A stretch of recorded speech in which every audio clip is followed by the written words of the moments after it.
Good morning and welcome to വർത്തമാനം. ഇന്നത്തെ പ്രധാനപ്പെട്ട പത്രവാർത്തകൾ. കഴിഞ്ഞ ആഴ്ച നമുക്ക് ലഭിച്ച പരമപ്രധാനമായ വാർത്ത രാഹുൽ ഗാന്ധി മത്സരിക്കാൻ കേരളത്തിലേക്ക് വരുന്നു, വയനാട്ടിലേക്ക് വരുന്നു എന്നതായിരുന്നു. ആ വാർത്ത ബ്രേക്ക് ചെയ്ത് പത്രങ്ങൾക്ക് നൽകിയത് ഉമ്മൻചാണ്ടിയായിരുന്നു. ഉമ്മൻചാണ്ടി അങ്ങനെ പറഞ്ഞാൽ രമേശ് ചെന്നിത്തലയ്ക്ക് വെറുതെ ഇരിക്കാനാകില്ലല്ലോ. അദ്ദേഹവും വാർത്തയെ പിന്താങ്ങി രാഹുലിനെ സ്വാഗതം ചെയ്ത് രംഗത്ത് വന്നു. ഇത് രണ്ടുമായി കഴിഞ്ഞാൽ പിന്നെ മുല്ലപ്പള്ളി രാമചന്ദ്രന് KPCC പ്രസിഡന്റിന് എന്ത് ചെയ്യാൻ കഴിയും? അദ്ദേഹം പറഞ്ഞു അത് വളരെ ശരിയായ ഒരു വാർത്തയാണ്. മെനിഞ്ഞാന്ന് ഒരു പത്രസമ്മേളനത്തിലൂടെ അത് ഔദ്യോഗികമായി പ്രഖ്യാപിക്കുകയും ചെയ്യും. ഇതൊക്കെയായിരുന്നു ആ വാർത്തയുമായി ബന്ധിപ്പിച്ച് നമുക്ക് ലഭിച്ച വിവരങ്ങളെങ്കിൽ ഇന്നലെ പത്രസമ്മേളനം ഉണ്ടായില്ല, അത് റദ്ദ് ചെയ്തു. അതായത് രാഹുൽ ഗാന്ധി വരും എന്ന് പറഞ്ഞ കാര്യം അനിശ്ചിതത്വത്തിലായി. ആ നിലയ്ക്ക് ഉമ്മൻചാണ്ടി തന്നെ മുൻകൈയെടുത്ത് ബ്രേക്ക് ചെയ്ത ആ വാർത്ത വസ്തുതാപരമല്ല എന്ന നിലയ്ക്ക് PC ചാക്കോ രംഗത്ത് വരികയും ചെയ്തു. അദ്ദേഹം വയനാട്ടിൽ മത്സരിക്കാമെന്ന് പറഞ്ഞിട്ടില്ല. വർക്കിംഗ് കമ്മിറ്റി അംഗമായ തനിക്ക് ഇതേക്കുറിച്ച് യാതൊരു അറിവുമില്ല എന്ന് പറഞ്ഞുകൊണ്ട് ഉമ്മൻചാണ്ടിയുടെ ഈ മുൻകൈ പ്രവർത്തനം അസാധുവാക്കുകയും ചെയ്തു, റദ്ദാക്കുകയും ചെയ്തു PC ചാക്കോ. അങ്ങനെ ആ കാര്യത്തിൽ വലിയ അനിശ്ചിതത്വം രൂപം കൊണ്ടിരിക്കുന്നു. അങ്ങനെ ഒരിക്കൽ പത്രങ്ങൾ ആഘോഷിച്ച ആ വാർത്ത പത്രങ്ങൾ തന്നെ വിഴുങ്ങി, ഛർദിച്ചത് വിഴുങ്ങുക എന്ന ഗതികേടിൽ നിൽക്കുമ്പോൾ എങ്ങനെയെങ്കിലും അത് മാനേജ് ചെയ്യുക എന്ന പ്രത്യാശയോടെ പത്രങ്ങൾ പല തരത്തിൽ ആ വാർത്തയുടെ മേൽ ഉരുണ്ട് കളിക്കുന്നു. ഇപ്പോൾ മലയാള മനോരമ രാഹുലിന് വീശിയടിച്ച് സ്വാഗതം പറഞ്ഞ പത്രമാണ് അദ്ദേഹം. ആ പത്രം ഇപ്പോൾ പറയുന്നത് കാണുക, അന്തിമ തീരുമാനം ഇന്ന്. അങ്ങനെയാണ് വാർത്ത പറയുന്നത്. തീരുമാനം എടുത്തു എന്നൊക്കെ പറഞ്ഞ വാർത്തയാണ്. പക്ഷേ ഇപ്പോൾ പറയുന്നു അന്തിമ തീരുമാനം ഇന്നേ വരികയുള്ളൂ. അതുകൊണ്ട് കഴിഞ്ഞ ദിവസം ഞങ്ങൾ പറഞ്ഞ വാർത്ത ശരിയല്ല എന്നാണ് ഫലത്തിൽ മനോരമ പറയുന്നത്. എല്ലാ പത്രത്തിനും ആ ജാള്യം സംഭവിച്ചു കഴിഞ്ഞിരിക്കുന്നു. കേട്ട പാടെ എടുത്ത് വാർത്ത അടിച്ച എല്ലാ പത്രങ്ങൾക്കും ജാള്യം സംഭവിച്ചു കഴിഞ്ഞിരിക്കുന്നു. വാർത്ത ഇപ്രകാരമാണ്, ജാള്യത്തോടെ തന്നെ മനോരമ പറയുന്നത്. അതിങ്ങനെ: വയനാട്ടിൽ കോൺഗ്രസ് അധ്യക്ഷൻ രാഹുൽ ഗാന്ധി മത്സരിക്കുന്ന കാര്യത്തിൽ അന്തിമ തീരുമാനം ഇന്ന്. UPA അധ്യക്ഷ സോണിയാഗാന്ധിയുടെ വീട്ടിൽ നടന്ന ചർച്ചയിൽ രാഹുൽ അനുകൂലമായി പ്രതികരിച്ചു എന്നാണ് വിവരം. ഇടതുപാർട്ടികളുടെ സമ്മർദ്ദം ശക്തമായത് പരിഗണിച്ച് മനംമാറ്റത്തിന് തയ്യാറാവണമെന്ന ചില നേതാക്കളുടെ ആവശ്യവും രാഹുലിന് മുന്നിലുണ്ട്. ഇന്ന് ചേരുന്ന പ്രവർത്തക സമിതി യോഗം ഇക്കാര്യം പരിഗണിക്കും. പ്രവർത്തക സമിതിയിലെ ധാരണയുടെ അടിസ്ഥാനത്തിൽ കേന്ദ്ര തെരഞ്ഞെടുപ്പ് സമിതി യോഗം ചേർന്ന് അന്തിമ തീരുമാനം കൈക്കൊള്ളും. അപ്പോൾ ഇപ്പോഴും തീരുമാനമായിട്ടില്ല. രാഹുൽ അനുകൂലമായി പ്രതിവചിക്കാതെയാണ് ഉമ്മൻചാണ്ടി ചാടിക്കയറിയത് പ്രഖ്യാപിച്ചത് എന്ന് PC ചാക്കോ പറഞ്ഞു കഴിഞ്ഞിരിക്കുന്നു. അത് അവിശ്വസിക്കേണ്ട കാര്യമൊന്നുമില്ല. ആ നിലയ്ക്ക് രാഹുൽ അറിയാതെയാണ് ഇവിടുന്ന് എടുത്തുചാട്ടം. അത് രാഹുലിന് വലിയ നിലവാരത്തിൽ നാണക്കേടായി മാറുകയും ചെയ്തു. ഇന്ന് മനോരമയുടെ ഒന്നാം പുറം തരുന്ന മറ്റൊരു വാർത്ത, ഒരു അനുബന്ധ വാർത്ത, സംസ്ഥാന നേതാവിനെ പരിഗണിച്ച് BJP സീറ്റ് ഒഴിയില്ല എന്ന് തുഷാർ. രാഹുൽ ഗാന്ധി വയനാട്ടിൽ മത്സരിച്ചാൽ സംസ്ഥാനത്തെ പ്രമുഖ നേതാക്കളിൽ ആരെയെങ്കിലും രംഗത്തിറക്കാൻ BJP നീക്കം ഇക്കാര്യം കേന്ദ്ര നേതൃത്വവുമായി ചർച്ച ചെയ്യുമെന്ന് സംസ്ഥാന പ്രസിഡന്റ് PS ശ്രീധരൻപിള്ള പ്രതികരിച്ചു.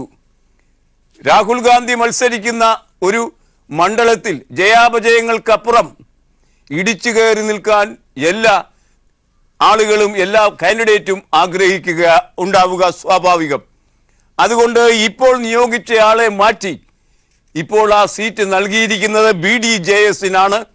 അതൊക്കെ മാറ്റി വലിയ നേതാക്കളെ, മുൻപ് വരാൻ മടിച്ചു നിന്ന വലിയ നേതാക്കളുണ്ടല്ലോ, കൃഷ്ണദാസ്, MT രമേശ് തുടങ്ങിയ നേതാക്കളൊക്കെ ചാടി വീഴാൻ കാത്തിരിക്കുകയാണ് വാർത്താ പ്രാധാന്യമുള്ളിൽ വെച്ചുകൊണ്ട്. അതൊക്കെ ഉള്ളൂ പിന്നെ മിച്ചം.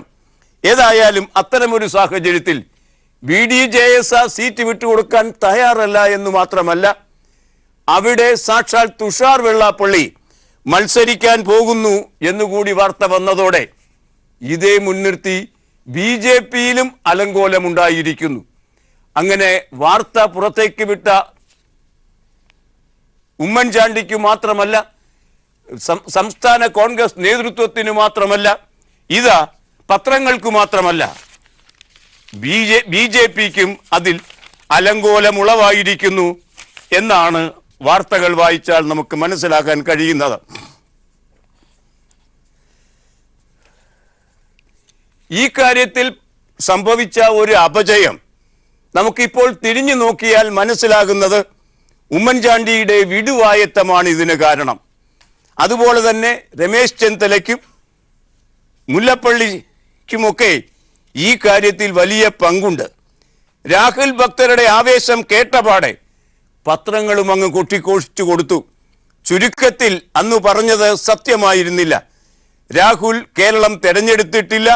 ഇന്ന് വർക്കിംഗ് കമ്മിറ്റിയും കോൺഗ്രസിന്റെ വർക്കിംഗ് കമ്മിറ്റിയും തെരഞ്ഞെടുപ്പ് കമ്മിറ്റിയും കൂടും. തെരഞ്ഞെടുപ്പ് കമ്മിറ്റി കൂടുന്നത് പ്രകടന പത്രിക അവതരിപ്പിക്കാനാണ്.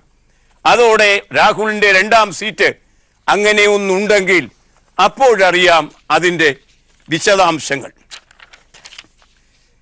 ദേശാഭിമാനി ഇന്ന് അതേ സംബന്ധിച്ച വാർത്ത തരുന്നത് പുലിവാലായി വയനാട് എന്ന ശീർഷകത്തിലാണ്. വയനാട് മാത്രമല്ല, അത് വിശ്വസിച്ച് പ്രസ്തുതം ചെയ്ത എല്ലാ പത്രങ്ങളും പുലിവാല് പിടിച്ചു. രാഹുൽ ഗാന്ധി തീരുമാനമെടുക്കും മുമ്പേ വയനാട്ടിൽ സ്ഥാനാർത്ഥിയാകുമെന്ന് പ്രചരിപ്പിച്ചതിൽ കേന്ദ്ര നേതാക്കൾക്ക് അതൃപ്തി. ദേശീയ അധ്യക്ഷന്റെ പ്രതിച്ഛായക്ക് കോട്ടം തട്ടും വിധം പ്രചാരണത്തിന് അവസരം കൊടുത്തതിൽ മുതിർന്ന നേതാക്കൾ പ്രതിഷേധം അറിയിച്ചു. രാഹുൽ പരാജയം ഭയന്ന് ഓടിപ്പോയി എന്ന് പ്രചരിപ്പിക്കാൻ BJPക്ക് അവസരം നൽകിയെന്ന് ഇവർ പറയുന്നു. വാർത്ത പുറത്തുവിടാൻ മത്സരിച്ച കേരളത്തിലെ നേതാക്കൾക്കെതിരെ പ്രവർത്തക സമിതി അംഗം PC ചാക്കോ രൂക്ഷമായി പ്രതികരിക്കുകയും ചെയ്തു. BJPയുടെ സ്ഥാനാർത്ഥി പട്ടിക പൂർണ്ണമായി പുറത്തേക്ക് വന്നിട്ടില്ല. ഒരു കാര്യം ഉറപ്പിക്കാം, ഇത്തവണ സ്ഥാനാർത്ഥി പട്ടികയിൽ ഒരു ന്യൂനപക്ഷ അംഗം, പ്രത്യേകിച്ച് മുസ്ലിം, ഉണ്ടാകാനുള്ള സാധ്യത തുലോ വിരളമാണ് എന്ന് ഇതപര്യന്തമുള്ള അറിവുകൾ വെച്ച് നമുക്ക് ചിന്തിക്കാൻ കഴിയുന്ന കാര്യമാണ്. നാം മനസ്സിലാക്കേണ്ടത് വയനാട്ടിൽ ഇടതുപക്ഷത്തിന്റെ സമ്മർദ്ദമൊന്നുമല്ല രാഹുൽ ഒഴിഞ്ഞു പോകുന്നെങ്കിൽ ഒഴിഞ്ഞു പോകുന്നത്. മറിച്ച് വയനാട്ടിൽ രാഹുൽ മത്സരിക്കുമ്പോൾ, അദ്ദേഹം അവിടെ ജയിക്കുമ്പോൾ, അത് ഏകദേശം ഉറപ്പായ കാര്യമാണല്ലോ. അങ്ങനെ ജയിക്കുന്നതിന് പിന്നിൽ മലപ്പുറത്തെ വോട്ടായിരിക്കും. മലപ്പുറത്ത് ബന്ധപ്പെട്ട് കിടക്കുന്ന 3 മണ്ഡലങ്ങളിൽ നിന്ന് ലഭിക്കുന്ന വോട്ടുകളുടെ ആകെത്തുകയായിരിക്കും രാഹുൽ ഗാന്ധിക്ക് ഭൂരിപക്ഷം നൽകുന്നത്. അതായത് രാഹുൽ ഗാന്ധിക്ക് ജയിക്കാൻ മുസ്ലിങ്ങളുടെ പിന്തുണ ആവശ്യമാണ് എന്ന നിലയ്ക്ക് വലിയൊരു പ്രചാരത്തിന് ഉത്തരേന്ത്യയിൽ കാര്യമായി തീരുന്നു വയനാട് എന്ന കാര്യവും വയനാട് ഒഴിവാക്കാൻ രാഹുൽ ഗാന്ധിയെയും അദ്ദേഹത്തിൻ്റെ ഉപദേശകരെയും പ്രേരിപ്പിക്കും എന്ന് അതൊരു സ്പഷ്ടമായ സാധ്യതയാണ്. ആ നിലയ്ക്ക് നോക്കുമ്പോൾ ഏതു വിധേനയും രാഹുലിന് ബുദ്ധിമുട്ടുണ്ടാവുക എന്നതല്ലാതെ മറ്റൊരു കാര്യവും ഈ കാര്യത്തിൽ നമുക്ക് എടുത്തു പറയാൻ കഴിയില്ല. പ്രത്യേകിച്ച് സിദ്ധാരാമയ്യയും അതുപോലെ സ്റ്റാലിൻ തന്നെയും തമിഴ്നാട്ടിൽ രാഹുലിന് മറ്റ് സീറ്റുകൾ ഓഫർ ചെയ്തിരിക്കുന്ന സ്ഥിതിക്ക് ഇന്ന് തെരഞ്ഞെടുപ്പുമായി നമുക്ക് വായിക്കാവുന്ന മറ്റു വാർത്തകൾ. ഒന്ന്, വോട്ടർ പട്ടിക പേര് ചേർത്തിട്ടില്ലെങ്കിൽ ആളുകൾ ശ്രദ്ധിക്കേണ്ടത്, ഇന്ന് ചേർക്കാൻ നമുക്ക് വ്യക്തിഗതമായി ഓൺലൈനിലൂടെ വോട്ടർ പട്ടികയിൽ പേര് ചേർക്കാനുള്ള അവസാന ദിവസം ഇന്നാണ്. അതിനുശേഷവും ചേർക്കാം എന്നുണ്ടെങ്കിലും അത് ഓൺലൈനിലൂടെ എത്ര സാധ്യമാകുമെന്നൊക്കെ ആലോചിക്കണം. അതുകൊണ്ട് ആരെങ്കിലും ചേർക്കാതിരിക്കുന്നുവെങ്കിൽ ഇനിയും ദിവസങ്ങൾ ഉണ്ടല്ലോ എന്ന് കരുതുന്നുണ്ടെങ്കിൽ അത് തെറ്റാണ്. ഇന്ന് തന്നെ ഓൺലൈനിൽ അതിനുള്ള ശ്രമങ്ങൾ ആരംഭിക്കണം. വോട്ടർ പട്ടികയിൽ ഇന്നുകൂടി പേര് ചേർക്കാം. ആ വാർത്താ ദീപിക 1-ാം പുറത്ത് തരുന്നു. ലോക്സഭാ തെരഞ്ഞെടുപ്പിൽ വോട്ട് ചെയ്യാൻ വോട്ടർ പട്ടികയിൽ പേര് ചേർക്കാൻ അവസരം ഇന്നുകൂടി. 2019 ജനുവരി 1-ന് 18 വയസ്സ് പൂർത്തിയായവർക്ക് വോട്ടർ പട്ടികയിൽ പേര് ചേർക്കാം. ഓൺലൈനായി മാത്രമേ അപേക്ഷ സമർപ്പിക്കാൻ കഴിയൂ. സമീപത്തെ അക്ഷയ കേന്ദ്രങ്ങൾ വഴി പേര് ചേർക്കാവുന്നതാണ്. ആ കാര്യത്തിൽ ജാഗ്രത പുലർത്തേണ്ടതുണ്ട്. എല്ലാവരും എന്ന നിലയ്ക്കാണ് ഈ വാർത്ത പത്രങ്ങൾ നമുക്ക് തരുന്നത്.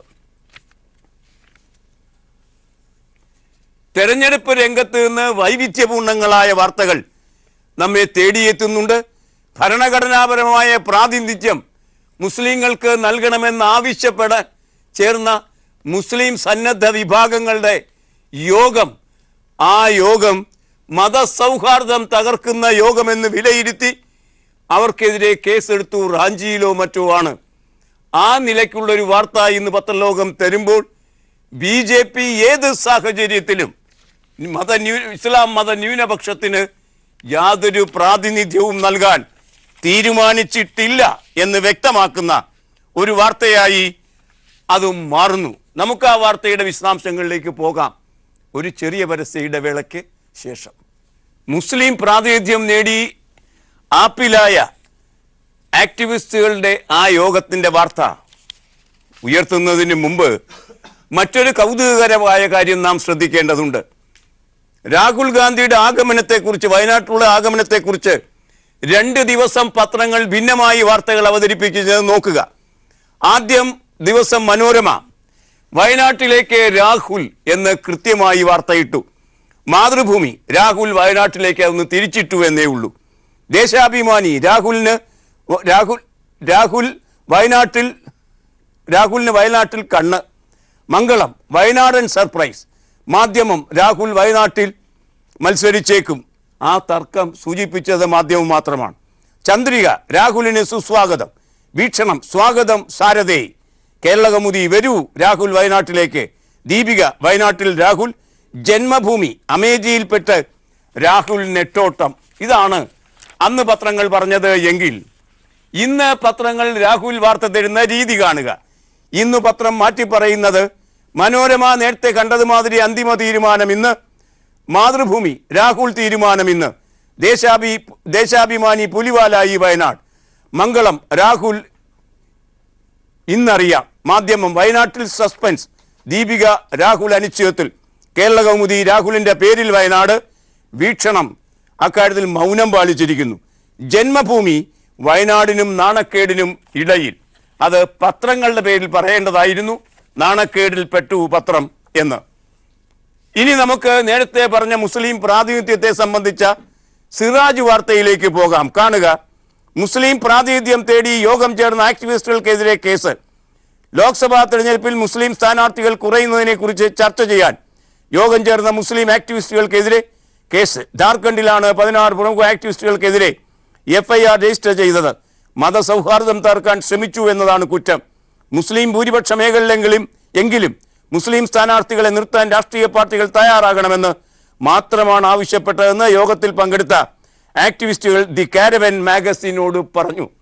നോക്കൂ, പ്രാതിനിധ്യം ആവശ്യപ്പെട്ടാൽ അത് മതസൗഹാർദ്ദമാകുന്ന അവസ്ഥയിലേക്ക് എത്തിച്ചേർന്നിരിക്കുന്നു ഇന്ത്യയിലെ അവസ്ഥ എന്നാണ് ഈ വാർത്ത നമ്മോട് പറയുന്നത്. അപമാനകരമാണ് ഈ അവസ്ഥ. വെറ്റിലയിട്ടും തുളസിയിട്ടും ഒടുവിൽ മഷിയിട്ടും തീരുമാനമായി. കെ സുരേന്ദ്രൻ തന്നെ പത്തനംതിട്ടയിലെ സ്ഥാനാർത്ഥി. അദ്ദേഹത്തെ തോളിലേറ്റി ഇന്നലെ തെരഞ്ഞെടുപ്പ് ഗോതയിൽ തിടമ്പായി അവതരിപ്പിച്ചു. അങ്ങനെ സുരേന്ദ്രൻ വന്നു. താനാണ് കെ സുരേന്ദ്രന്റെ പേര് നിർദ്ദേശിച്ചത് എന്ന ഒരു തമാശ ശ്രീധരൻപിള്ള അതിനോട് കൂട്ടിച്ചേർത്ത് പറഞ്ഞു. അതൊക്കെ നമ്മളാണ് എന്ന എട്ടുകാലി മമ്മൂഞ്ഞിന്റെ രീതിയിൽ. ഏതായാലും വാർത്ത കാണുക. ജന്മഭൂമി 1-ാം പേജിൽ സചിത്ര വാർത്ത. സുരേന്ദ്രന് ഉജ്ജ്വല സ്വീകരണം. പത്തനംതിട്ട ലോക്സഭാ മണ്ഡലത്തിലെ NDA സ്ഥാനാർത്ഥിയും ശബരിമല പ്രക്ഷോഭ നായകനുമായ കെ സുരേന്ദ്രന് ആവേശോജ്വല സ്വീകരണം. നായകനാകുന്നതിന് കാരണം വെറുതെ ജയിലിൽ കിടന്നു എന്നത് മാത്രമാണ്. അങ്ങനെ ആരൊക്കെ മത്സരിക്കാൻ അത് ആഗ്രഹിച്ചു? MD രമേശനും പിന്നെ PS ശ്രീധരൻപിള്ളയും അൽഫോൻസ് കണ്ണന്താനവും. ഒടുവിൽ ഉള്ളി സുരേന്ദ്രൻ എന്നറിയപ്പെടുന്ന, ഉള്ളി സുര എന്നറിയപ്പെടുന്ന കെ സുരേന്ദ്രന് നറുക്ക് വീണു. ഇനി നാം ശ്രദ്ധിക്കേണ്ട, അതേക്കുറിച്ച് ആശങ്കപ്പെടേണ്ട. നറുക്ക് കിട്ടാത്ത ആളുകൾ സംഘം ചേർന്ന് അദ്ദേഹത്തെ ഒരു വഴിക്കാക്കിക്കൊള്ളും. ഇവിടെ നാം ശ്രദ്ധിക്കേണ്ട ഒരു കാര്യം, PS ശ്രീധരൻ പിള്ളയ്ക്ക് വേണ്ടി ചരട് വലിച്ചത് സുകുമാരൻ നായരാണ്. സുകുമാരൻ നായരാണ് അദ്ദേഹത്തെ പിന്താങ്ങിക്കൊണ്ടിരിക്കുന്നത്. എപ്പോൾ മുതൽ? അത് ചെങ്ങന്നൂർ ഉപതെരഞ്ഞെടുപ്പ് മുതൽ അങ്ങനെയാണ്. അതിനെതിരെയാണ് ഇപ്പോൾ നമുക്കറിയാവുന്നത് മാതിരി സുരേന്ദ്രൻ വരുന്നത്. സുകുമാരൻ നായർ PS ശ്രീധരൻ പിള്ളയ്ക്ക് വേണ്ടി നിൽക്കുകയും ഒരുപക്ഷെ സുരേന്ദ്രന് വേണ്ടി BDJS വഴി വെള്ളാപ്പള്ളി നടേശൻ പ്രവർത്തിക്കുകയും ചെയ്യുന്ന അസുലഭമായ ഒരു സമുദായ സംഘടന അവസ്ഥ BJPയിൽ അരങ്ങേറിയിരിക്കുന്നു. എന്തൊക്കെയാണ് രാഷ്ട്രീയ പാർട്ടികളിൽ സമുദായ സംഘടനകൾ നടത്തുന്ന കുഴപ്പങ്ങൾ എന്ന് നമുക്കിപ്പോൾ തിരിച്ചറിയാനും കഴിയും. ഇതൊക്കെയാണ് തെരഞ്ഞെടുപ്പുമായി നമുക്ക് ഇപ്പോൾ ലഭിക്കുന്ന വാർത്തകളെങ്കിൽ മറ്റൊരു വാർത്ത, വളരെ ഗൗരവതരമായ വാർത്ത ഇന്ന് പത്രം നമുക്ക് തരുന്നത്, കേരളം കത്തുന്നു, വരൾച്ചാ ഭീതിയിൽ. കേരളത്തിൻ്റെ അവസ്ഥ ആ അർത്ഥത്തിൽ ചൂട് 10 മടങ്ങ് വർദ്ധിക്കുന്നു. കേരളം കത്തുന്നു, വരൾച്ചാ ഭീതി. മാസങ്ങൾക്ക് മുമ്പ് വലിയ പ്രളയം, ഇപ്പോഴിതാ കനത്ത വരൾച്ചാ ഭീഷണി. 115 പേർക്ക് ഒരു മാസം കൊണ്ട് ഉഷ്ണതരംഗം മൂലം പൊള്ളലേറ്റു. 55 പേർക്ക് കഴിഞ്ഞ ആഴ്ച മാത്രം സൂര്യാഘാതത്തിന് വിധേയമാകേണ്ടി വന്നു. ഇന്നലെ 3 മരണവും അതുമായി സംഭവിച്ചു. പ്രകൃതിയുടെ എല്ലാ സമതുലനവും താറുമാറായിരിക്കുന്നു ഇത്തവണത്തെ വേനലിൽ എന്ന് വ്യക്തം. കേരളം കത്തുന്നു എന്ന ശീർഷകത്തിൽ സിറാജ് എന്ന പത്രം അത് ലീഡ് വാർത്തയാക്കുകയും ചെയ്തിരിക്കുന്നു. ഖാസിമെ ഖാദർ തിരുവനന്തപുരത്ത് റിപ്പോർട്ട് ചെയ്യുന്നത് കാണുക. മധ്യവേനൽ ആരംഭത്തിൽ തന്നെ സംസ്ഥാനത്ത് ചൂട് ക്രമാതീതമായി ഉയരുന്നു. താപനില പതിവിലും വേഗത്തിൽ കുതിച്ചുയരുന്നത് എൽ നീനോ പ്രതിഭാസത്തിനുള്ള സാധ്യതയും വരൾച്ചാ ഭീതിയും വർദ്ധിപ്പിക്കുന്നു. നിലവിലെ സാഹചര്യത്തിൽ സംസ്ഥാനത്ത് എൽ നീനോ പ്രതിഭാസത്തിനുള്ള സാധ്യത 70%-ലേറെയാണ് എന്ന് കാലാവസ്ഥാ പഠന വിദഗ്ധർ പറയുന്നു. കടുത്ത വരൾച്ചയിലേക്കാണ് നാം സഞ്ചരിക്കുന്നത്. താപനിലയേക്കാൾ അന്തരീക്ഷ ആർദ്രത, ഹ്യൂമിഡിറ്റി കൂടുന്നതും കടുത്ത ചൂട് അനുഭവപ്പെടാൻ ഇടയാക്കും. താപനില 35 ഡിഗ്രിയിലെത്തിയ പലയിടത്തും അന്തരീക്ഷ ആർദ്രത 50%-ലേറെയാണ്. അന്തരീക്ഷ ആർദ്രത 50%-ലെത്തുമ്പോൾ മനുഷ്യ ശരീരത്തിൽ 42 ഡിഗ്രി ചൂട് അനുഭവപ്പെടും. ആർദ്രത 60 കടന്നാൽ അത് 46 ഡിഗ്രി സെൽഷ്യസും. കൊച്ചി, തിരുവനന്തപുരം എന്നിവിടങ്ങളിൽ കഴിഞ്ഞ ദിവസങ്ങളിൽ 40 മുതൽ 60 വരെയാണ് അന്തരീക്ഷ ആർദ്രത അഥവാ ഹ്യൂമിഡിറ്റി അനുഭവപ്പെട്ടത്. ഇത് പര്യന്തം നമുക്ക് അനുഭവിക്കാൻ കഴിയാതെ പോയ, അനുഭവിച്ചിട്ടില്ലാത്ത അത്ര ചൂടാണ് ഇപ്പോൾ രംഗത്ത് വന്നിരിക്കുന്നത്. വേനൽ മഴ ഇപ്പോൾ തന്നെ വൈകി, ഇനിയും വൈകുന്ന പക്ഷം വരൾച്ചയുണ്ടാകും. അതേ സംബന്ധിച്ച് മഴ വരണമെങ്കിൽ കടലിൽ ന്യൂനമർദ്ദമുണ്ടാകണം. ന്യൂനമർദ്ദത്തെ ഒരു കാലത്ത് പേടിയോടെ നോക്കിയിരുന്ന മലയാളികൾ അതിപ്പോൾ വരണമേ എന്ന് പ്രാർത്ഥിക്കുന്ന അവസ്ഥയിലേക്കാണ് കാര്യങ്ങൾ നീങ്ങുന്നത്. തിരുവനന്തപുരവും പത്തനംതിട്ടയുമൊക്കെ 3-4 ഡിഗ്രി ചൂട് ഇനിയും കൂടും എന്ന നിലയ്ക്കാണ് എത്തി നിൽക്കുന്നത് എന്നും ഈ വാർത്ത നമ്മോട് പറയുന്നു.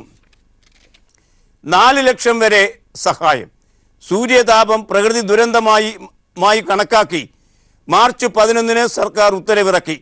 ഇതനുസരിച്ച് ഉഷ്ണതരംഗം, സൂര്യാഘാതം എന്നിവയ്ക്ക് ഏറ്റ് മരിക്കുന്നവരുടെ കുടുംബാംഗങ്ങൾക്ക് 4 ലക്ഷം വരെ ധനസഹായം ലഭിക്കും എന്ന വാർത്തയും നമുക്കിന്ന് ലഭിക്കുന്നു.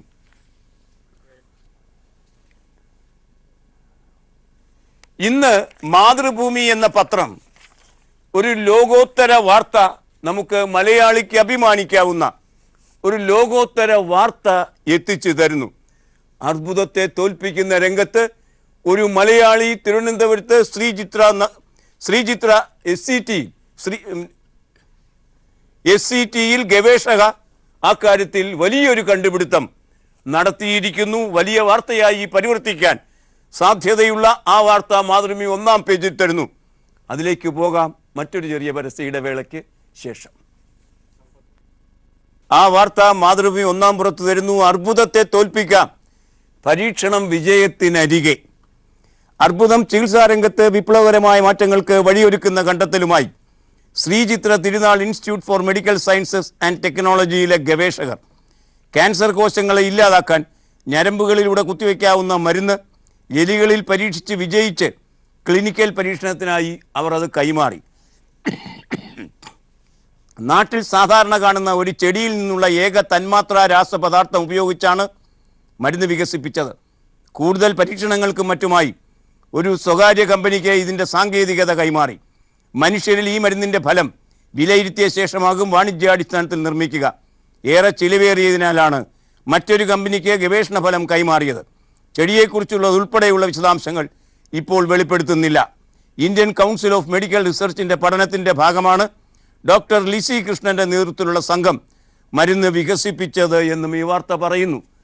നമുക്കറിയാം, പ്രകൃതി ജീവനവുമായി ബന്ധിപ്പിച്ച ആളുകൾ ഇത്തരം ചെടികളാണ് അർബുദത്തിന് എതിരായ മരുന്നായി ഉപയോഗിക്കുന്നത് എന്ന് നമുക്കറിയാം. എങ്കിലും ഇപ്പോൾ ഡോക്ടർ ലിസി കൃഷ്ണൻ വികസിപ്പിച്ചെടുത്തിരിക്കുന്ന, അവരുടെ ടീം വികസിപ്പിച്ചെടുത്തിരിക്കുന്ന ഈ മരുന്നിന് ഉപയോഗിച്ച ഏത് ചെടിയാണ് എന്ന കാര്യം വിശദീകരിച്ചിട്ടില്ല. അത് മാറ്റിവെച്ചിരിക്കുകയാണ്, അല്ലെങ്കിൽ രഹസ്യമായി തുടരുകയാണ്. ഇനിയും പരീക്ഷണങ്ങൾ ആവശ്യമാണ്. അതുകൊണ്ട് സമ്പന്നമായ ഒരു കമ്പനിക്ക് കൈമാറുന്നു. മനുഷ്യനിൽ എത്ര ഡോസ് ഉപയോഗിക്കണമെന്ന് കണ്ടെത്തണം. അർബുദ ബാധിതരായ മനുഷ്യരിൽ ഈ മരുന്ന് ഉപയോഗിക്കുന്നതിന് മുമ്പ് വിവിധ ഘട്ടങ്ങളിൽ പരീക്ഷണം നടക്കണം. ഒന്നാം ഘട്ടത്തിൽ സന്നദ്ധ പ്രവർത്തകർ പരീക്ഷിക്കും. രണ്ടാം ഘട്ടത്തിൽ ഒരു വിഭാഗം അർബുദ രോഗികളിൽ മറ്റു മരുന്നുകൾക്കൊപ്പം ഇത് പരീക്ഷിക്കും. എന്ന് പറഞ്ഞാൽ സമയം ഇനിയും എടുക്കും. പക്ഷേ മരുന്ന് ഉടനെ എത്തുമെന്നാണ് മാതൃഭൂമി പ്രതീക്ഷിക്കുന്നത്.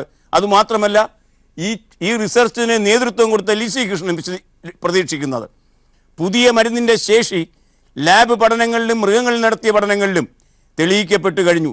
2-3 വർഷത്തിനുള്ളിൽ മനുഷ്യരിലെ പരീക്ഷണങ്ങൾ ഉൾപ്പെടെയുള്ള നടപടിക്രമങ്ങൾ കഴിഞ്ഞ് രോഗികൾക്കായി മരുന്ന് എത്തിക്കും എന്നാണ് പ്രതീക്ഷ.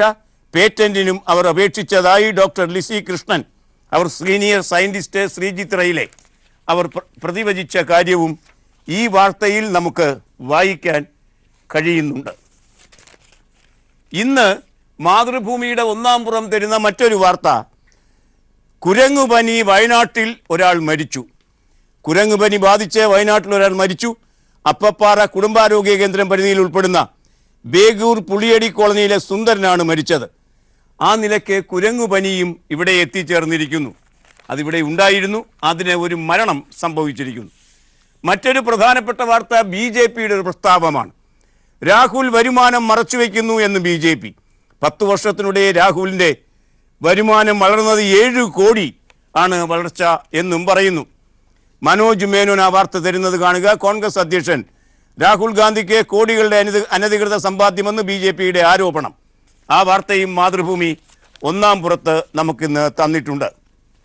ഇന്ന് മാധ്യമം എന്ന പത്രം കേരള സർക്കാരിന് എതിരായ ഒരു വാർത്തയാണ് നമുക്ക് തന്നിരിക്കുന്നത്. 6 ദിവസമാണ് നമ്മുടെ സാമ്പത്തിക വർഷം അവസാനിക്കാൻ ഇനിയും അവശേഷിക്കുന്നത്. ചെലവിടാൻ 11,510 കോടി ബാക്കിയിരിക്കുകയാണ് പദ്ധതികളുടെ കാര്യത്തിൽ. പദ്ധതി വിനിയോഗത്തിൽ മുന്നിൽ സഹകരണം, ഏറ്റവും പിന്നിൽ ഭവനം. ഈ ബഷീർ ആ വാർത്ത തരുന്നത് ഇപ്രകാരം: സാമ്പത്തിക വർഷം അവസാനിക്കാൻ 6 ദിവസം മാത്രമേ ബാക്കി നിൽക്കേ. വാർഷിക പദ്ധതിയിൽ ചെലവിടാൻ ബാക്കിയുള്ളത് 11,510 കോടി രൂപ. അതിരൂക്ഷമായ സാമ്പത്തിക പ്രതിസന്ധിയിൽ കർശന ട്രഷറി നിയന്ത്രണം തുടരവേ 20% വെട്ടിക്കുറവ് വരുത്തിയിട്ടും ഇക്കുറി പദ്ധതി വിനിയോഗം ലക്ഷ്യം കാണില്ലെന്ന് ഉറപ്പായി. ഇക്കൊല്ലം 29,150 കോടി രൂപയുടെ പദ്ധതിയിൽ ഞായറാഴ്ച വരെ ചിലവ് 17,640.66 കോടിയാണ്. അതായത് 60.52% മാത്രമാണ് പദ്ധതി തുക ചിലവാക്കിയത് എന്നും ഈ വാർത്ത നമ്മോട് പറയുന്നു. ഇനി ഇന്നത്തെ ചിത്രം.